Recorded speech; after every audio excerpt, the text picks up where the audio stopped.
Hello friends, welcome to everyone.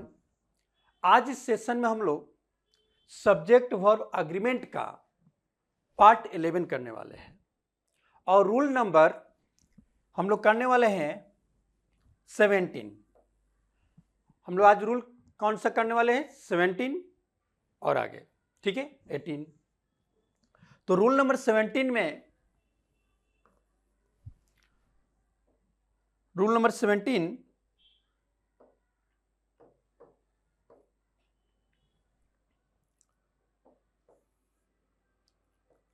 Rule number 17 में क्या है देखते हैं।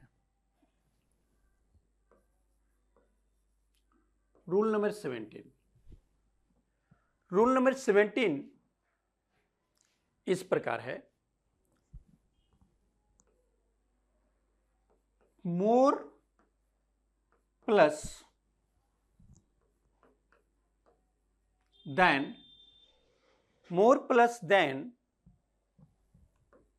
प्लस 1 प्लस इसके बाद जो नाउन आएगा वो नाउन एशियन होगा, ठीक है। वो नाउन आपका सिंगुलर काउंटेबल नाउन होगा। अब ये सब्जेक्ट वर्ब अग्रीमेंट में, ठीक है, रूल नंबर 17 जो है आपके सामने है, लेकिन इसके बाद आने वाला जो वर्ब है वो वर्ब क्या होगा? यदि ये आपका पूरा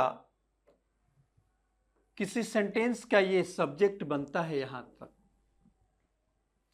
पूरा ये सब्जेक्ट आपका पूरा टर्म अगर आपका सब्जेक्ट बनता है तो वर्ब क्या होगा? तो ये वर्ब वर्ब सिंगुलर होगा। क्या होगा? वर्ब सिंगुलर, ठीक। कि सब्जेक्ट मीन्स इतने बड़े term, more than 2 words, group of words, एक सब्जेक्ट बने हुए हैं और ये सब्जेक्ट आपका सिंगुलर के रूप में बनता है और इसके बाद आपका जो वर्ब यूज होगा वो आपका सिंगुलर होगा। More than 1 plus noun Asian, fixed है। वह नाउन क्या होगा? आपका बिल्कुल सिंगुलर होगा, ठीक है। और इसके बाद आने वाला जो वर्ब है वो वर्ब आपका प्लूरल होगा, ठीक, सॉरी, सिंगुलर होगा। अब एग्जांपल,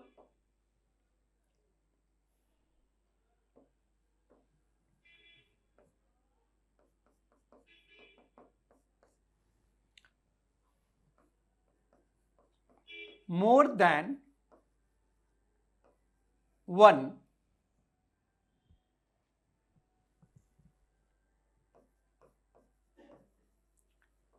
student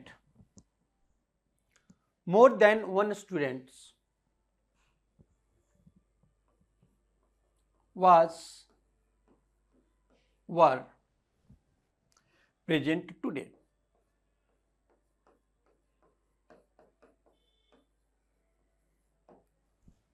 ठीक। मोर देन 1 स्टूडेंट के बाद 2 वर्ब दिए गए हैं, 2 वर्ब का यूज किया गया है। एक सिंगुलर वर्ब है, एक प्लूरल वर्ब है। एक वाज सिंगुलर वर्ब होता है और आपका प्लूरल वर्ब होता है, ठीक। अब ये जो रूल कहता है कि नहीं, हम क्या लेते हैं? तो सिंगुलर वर्ब लेते हैं। तो इसमें वाज आपका सिंगुलर वर्ब है और आपका वर प्लूरल वर्ब है, ठीक है। तो सब्जेक्ट वर्ब अग्रीमेंट का पार्ट 11 है। इसके पहले 10 तक हो चुका है, बेसिक से लेकर एडवांस लेवल की ओर बढ़ गए हैं हम लोग, ठीक है। और इसलिए जो पहली बार इस चैनल पर आए हुए हैं, हम्बल रिक्वेस्ट है कि कृपया उसे देखें तो बेटर होगा आपके लिए। अब नेक्स्ट जो रूल है बिल्कुल सिंपल रूल है, ठीक है। अब इसके बाद जो सेकेंड आपका जो रूल होने वाला है वो रूल है रूल नंबर 18। रूल नंबर 18, ठीक। रूल नंबर 18 इस प्रकार है,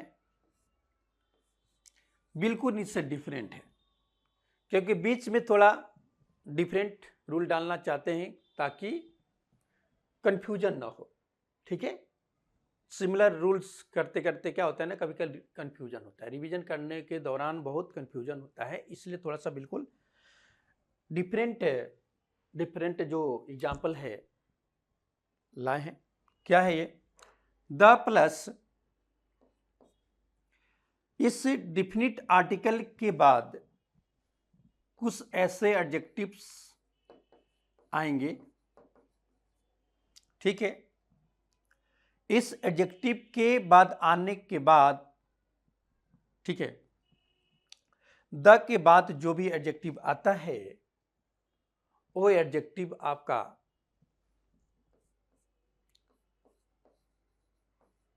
प्लूरल कॉमन नाउन बनता है।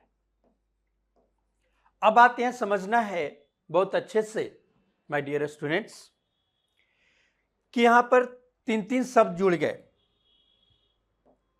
ठीक है। कौन कौन शब्द? जब ये इस एडजेक्टिव के पहले जब हम डिफिनिट आर्टिकल का यूज कर दिए तो यहां इनका मीनिंग प्लूरल कॉमन नाउन बन जाता है। आप लोग नाउन में बचपन में पढ़े होंगे नाउन के बारे में, common noun, proper noun, collective noun, material noun, abstract noun. उसमें से ही एक कॉमन नाउन आया है, देख रहे हैं, ये कॉमन नाउन है। कॉमन नाउन मीन्स क्या होता है? पूरे होल क्लास का बोध कराना, पूरे जाति का बोध कराना, ठीक है, डिनोट द होल क्लास। जैसे हम कॉमन नाउन, ये जो कॉमन नाउन है denotes the whole class, denotes the whole class, पूरे वर्ग की बोध कराना, ठीक है। या जिस शब्द से, जिस नाउन से पूरे वर्ग, पूरे क्लास का बोध हो रहा है, तो denotes the, so the whole class, इसका मतलब आपका वो कॉमन नाउन है। वो क्या है? कॉमन नाउन है, ठीक है। पूरे वर्ग की बोध कराने वाले शब्द को, है ना, कॉमन नाउन कहें। जैसे एग्जाम्पल में बॉय, गर्ल, टेबल, फैन, ये सारा कॉमन नाउन में सब कॉमन नाउन होते हैं, ठीक है। तो गर्ल, मैन, वुमन, ठीक है, pen, pencil, dog, cat, cow, ये सारा क्या है? आपका कॉमन नाउन रूप में। पूरे जब काउ बोलते हैं तो पूरे काउ जाति का बोध होता है, कैट बोलते हैं पूरे कैट जाति का बोध हो रहा है, पूरा कैट वर्ग की बोध कराता है, उसी को हम लोग कॉमन नाउन बोलते हैं। ये तो हुआ बेसिक कंसेप्ट आपका। अब इसके पहले एक शब्द जुड़ गया, इस कॉमन नाउन के पहले क्या जुड़ा है शब्द? प्लूरल, प्लूरल, ठीक है। क्या जुड़ गया? प्लूरल है। प्लूरल मीन्स क्या है? मोर देन वन, एक से ज्यादा को बहुवचन बोलते हैं, एक से ज्यादा। तो इससे द डिफिनिट आर्टिकल आ जाने, इस एडजेक्टिव के डिफिनिट आर्टिकल आ जाने से आपका ना प्लूरल कॉमन नाउन बन जाता है। कॉमन नाउन तो है, उसमें भी प्लूरल बन जाना, नॉट सिंगुलर, ठीक है। अगर आपका इसका फॉर्मेट देखते हैं तो कुछ ऐसे एडजेक्टिव्स हैं जैसे पुअर, क्या है? पुअर, पुअर हुआ। रिच, वीक, सिक, ऐसे बहुत सारे एडजेक्टिव्स हैं। सभी एडजेक्टिव की बात नहीं करते, उसमें कुछ से इंपॉर्टेंट, कुछ से सेलेक्टेड एडजेक्टिव्स हैं जिनके पहले आर्टिकल द आ जाने से, मीन्स डिफिनिट आर्टिकल आ जाने से आपका प्लूरल कॉमन नाउन बनता है। ठीक है, और बहुत सारे एडजेक्टिव्स हैं, पुअर, रिच, वीक, सिक, डम, DUME डम, डीप, स्ट्रॉन्ग। ठीक है, ये सारे जो एडजेक्टिव्स हैं इनके पहले अगर द आ जाने से ये प्लूरल कॉमन नाउन बन जाते हैं। जैसे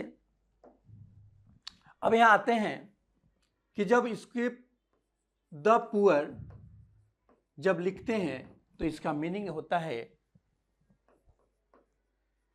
पुअर पीपुल। क्या मीनिंग बनता है? पुअर पीपुल या पुअर मैन, गरीब आदमी, गरीब लोग। ठीक। The rich, rich people, people common noun, plural common noun, या रिच मैन, रिच मैन। ठीक है, ठीक। द वीक, कमजोर लोग, वीक पीपल। ठीक। द लेम, लेम मीन्स होता है लंगड़ा,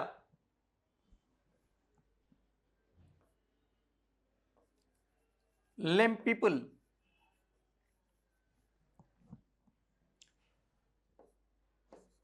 द डीप,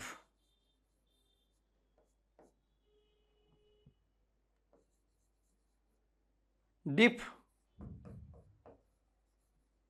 पीपल। ये सारा प्लूरल कॉमन नाउन बन रहे हैं। डीप पीपल, बाहरी लोग। ठीक। लेम पीपल, लंगड़े लोग। The weak, weak people. The rich, rich people. The poor, poor people. तो इस प्रकार से जब इनका सेंस प्लूरल आ रहे हैं, इसका मतलब क्या हुआ? जब इन्हें हम लोग सब्जेक्ट के रूप में यूज करते हैं, जैसे the rich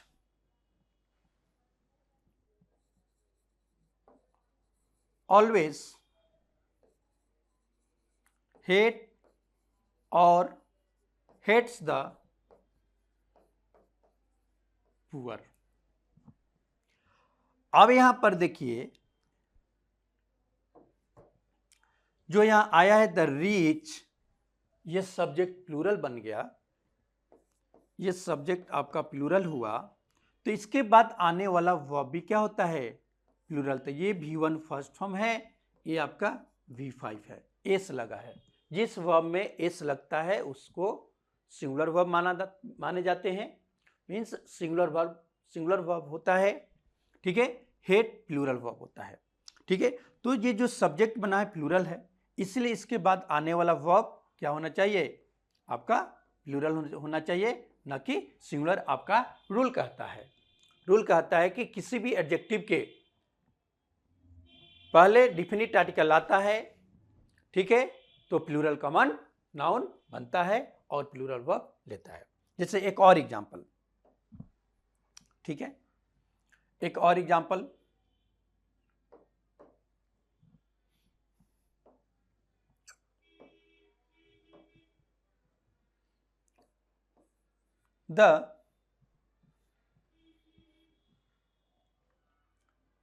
the weak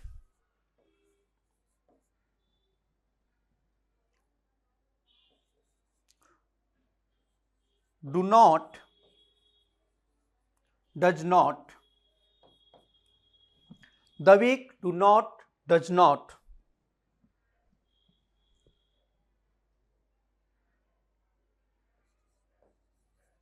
walk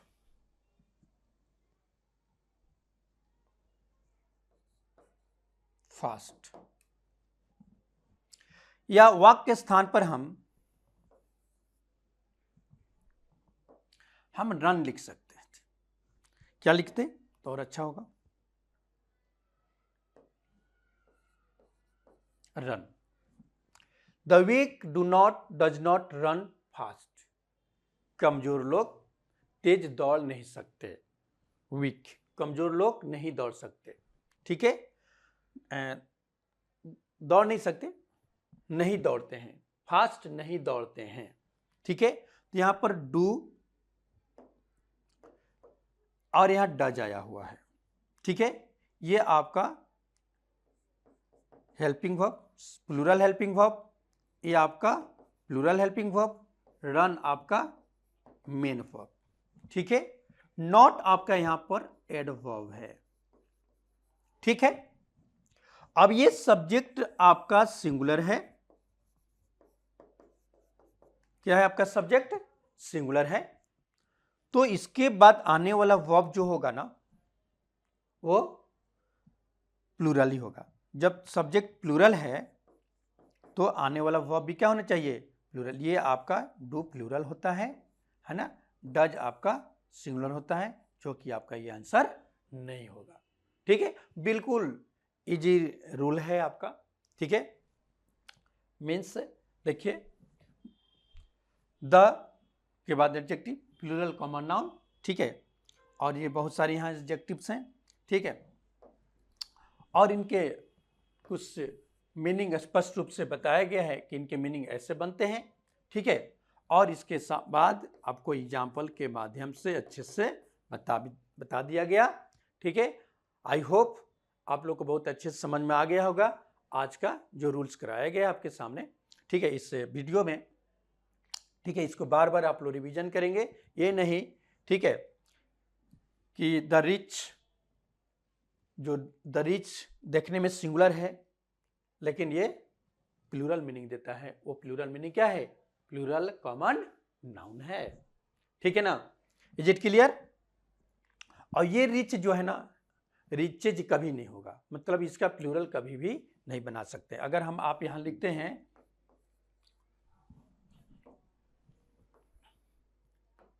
अगर आप लिखते हैं द रिचेज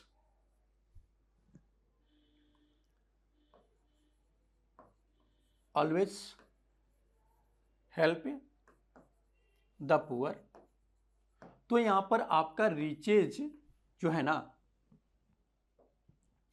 जो यहां आपका रिचेज जो है ना प्लूरल होगा, मीन्स इनकरेक्ट है। मीन्स द आर्टिकल अगर यूज हो गया तो हमेशा आपका क्या लिखना है, सिंगुलर फॉर्म में होना चाहिए, नहीं कि रिचेज नहीं लिखना है। क्या नहीं लिखना है, रिचेज नहीं लिखना है, नहीं तो वो भी आपका एरर में ही लिया जाएगा, ठीक है। ये ग्रामर का रूल है, ठीक है बेटा। तो इतना सारा बात हम लोग सीखे हैं इस वीडियो में, मुझे उम्मीद है कि बहुत अच्छे से आप लोग समझ में आ गया होगा, ठीक है। इसके साथ आज का क्लास को यहीं तक रखते हैं, धन्यवाद।